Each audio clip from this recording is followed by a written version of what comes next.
Жогорку соттун жарандык жана экономикалык иштер боюнча соттук коллегиясынын судьясы Камил Осмоналиев мыйзамсыз баюуга шектелүүдө. Анын декларациясында көрсөтүлбөгөн бир топ мүлктөрү табылган. Атайын кызмат анын чоң акча түшүп турган киреше булактары жок туруп, көптөгөн кыймылсыз мүлктөрдү сатып алганын аныктаган. Мамлекеттен маяна алып иштеген судьянын ВИП шаарчадагы кымбат кыймылсыз мүлктөр, алдыңкы курулуш компаниялары салган батирлер, Ысык көлдүн жээгиндеги престиждүү пансионаттардан коттедждер, соода борборлорунда коммерциялык объектилер жана люкс класстагы автоунаалары бар экен. Бирок шектүү мыйзамсыз тапкан кыймылсыз мүлктөрдүн көбүнчө башка жарандарга каттатып койгон. Атайын кызматтын таркаткан маалыматына таянсак, мыйзамсыз байган деп шектелип жаткан судья Камил Осмоналиевдин бир батири Түштүк магистралдагы мына турак жайда жайгашкан. Премиум класстагы үй болгондуктан мындагы батирлердин 1 чарчы метрле $1000 жогору сатылган.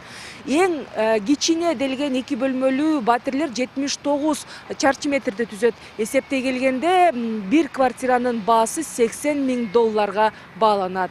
Жогорку сотто Ошондой эле Осмоналиев коммерциялык ишканалардын бирине биргеликте ишкерлик жүргүзүү максатында $150,000 бергени белгилүү болгон. Бирок бул суммада декларацияда көрсөтүлгөн эмес. Каражатты кайдан алганы чоң суроо жаратат. Мындан тышкары судья жакын туугандары менен чет мамлекеттерде бат-баттан эс алып турган. Алар Бириккен Араб Эмираттары, Туркия, Азия жана АКШнын курорттук аймактарына көп каттап турары аныкталган.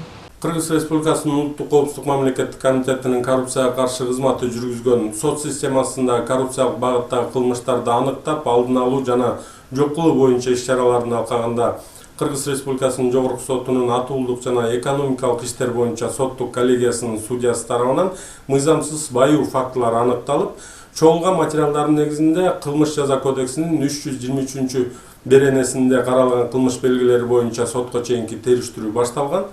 Такталган боюнча судья өзүнүн жеке кызыкчылыктарын ишке ашырып, мыйзамсыз баюу максатында Кыргыз Республикасынын мыйзамдарына ылайык өзүнүн мүлкүн, кирешелерин жана чыгашаларын декларациялоого милдеттүү экендигине карабай, ошол эле учурда тиешелүү киреше булактары жок болсо дагы көптөгөн кыймылсыз мүлктөрдү сатып алган.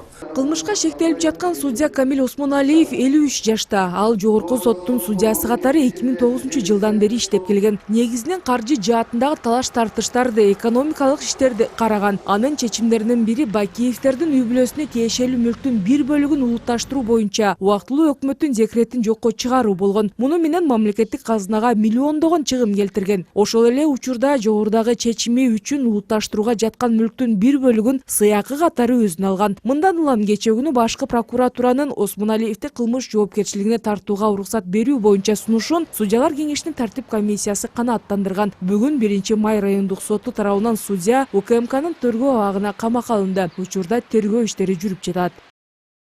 Ал эми бул уктап жаткан Фемида өкүлү Ысык көл областынын Тоң районунун судьясы Сабыр Сооданбеков. Бул видео 13 жаштагы кызды зордуктоо боюнча ишти карап жатканда тартылып алынганы айтылууда. Анда судья Сооданбеков секелектин тагдырын талкалаган зордуктоого айыпталган 3 адамдын экөөнүн аныктап, үчүнчүсүнүн күнөөсүн жеңилдеткен чечим чыгарган. Судьянын мындай кадамы коомчулуктун кыжырын келтирүүдө. Жогорку кеңештин депутаты Наталья Никитенко 13 жаштагы кызды зордуктаган деп шектелгендердин акталышына байланыштуу Ички иштер министрлигине кайрылуу жөнөттү. Мен 13 жашар кызга карата жарым жыл бою жасалган сексуалдык аракеттерди кылгандардын акталышы боюнча башкы прокуратурага кайрылдым. Депутат, укук тартиби жана кылмыштуулук менен күрөшүү жана коррупцияга каршы аракеттенүү комитетинин төрайымы катары мыйзамдуулукту жана акыйкаттыкты талап кылам. Бул ишке тиешеси бар ар бир киши мыйзам алдында жооп берсин. Кыздын жакындарынын айтымында секелекти үчөө көптөн бери зордуктап келишкен, ыплас аракеттерин видеого тартып, коркутуп, шантаж кылышкан. Ишти кыздын жакындары ал кош бойлуу болуп калганда гана билишкен. Мыйзам боюнча зордуктоого айыпталгандарды 15 жылдан 20 жылга чейин эркинен ажыратуу каралган. Мамлекеттик айыптоочу соттон шектүүлөрдүн экөөнү 15 жылга, дагы бирин 20 жылга эркинен ажыратууну суранган. Бирок ишти караган Сооданбеков таптакыр башка чечим кабыл алып, экөөнү актап жиберген. Зордуктоо беренеси менен козголгон кылмыш ишин жашы жетелектерге карата жыныстык аракет беренесине которуп, бир айыпталуучуну 7,5 жылга эркинен ажыраткан. Мындай чечимге макул болбогон прокуратура областык сотко апелляциялык арыз менен кайрылаарын айтууда. Ысык көл областынын Тоң районунун Кара шаар айылындагы 13 жашар кызды зордуктоо фактысы боюнча Тоң райондук сотунун кабыл алынган өкүмдөрдүн бирөөсү гана райондук прокуратурага келип түшкөн.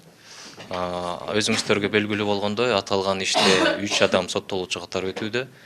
Ошол келип түшкөн бирөөсүнүн өкүмү боюнча бүгүнкү күндө райондук прокуратура макул болбогондугуна байланыштуу областтык сотко, Ысык Көл областтык сотуна даттануу сунушу менен кайрылды. Ал эми калган 2 өкүм келип түшөр замат дароо райондук прокуратура алар боюнча да Ысык Көл областтык сотуна даттануу сунушу менен кайрылат. Жогорудагыдай чечим чыгарган судья Сооданбековго каршы интернеттеги социалдык тармактарда виртуалдык митинг болуп жатат. Алар айыпталуучуларды актаганы үчүн судьянын үстүнөн кызматтык иликтөө жүргүзүлүшүн талап кылышууда. Интернет колдонуучулары 3 жыл мурда так ушул судья бир аялды кичинекей баласынын көзүнчө зордуктаган таксисттин ишин карап, мамлекеттик айыптоочу аны 12 жылга эркинен ажыраттууну сураганына карабай, зордуктаган кишиге 3 жыл гана жаза бергенин эскертишүүдө. Кийинчерээк ишти областтык сот карап, таксисттин жазасы күчөтүлгөн, 8 жылга эркинен ажыратылган. Сооданбековдун ишмердүүлүгүн ошол убакта эле судьялар кеңешинин тартип комиссиясы караш керек болчу дешет жарандык активисттер. Бул жолу эгер областтык сот 13 жашар кызды зордуктагандар боюнча райондук соттун чечимин жокко чыгарып, башка чечим кабыл алса, анда башкы прокуратура Сооданбековдун үстүнөн соттор кеңешине кайрылаарын билдирди. Рахат Жанубекова, Эрлан Кемелбеков, НТС.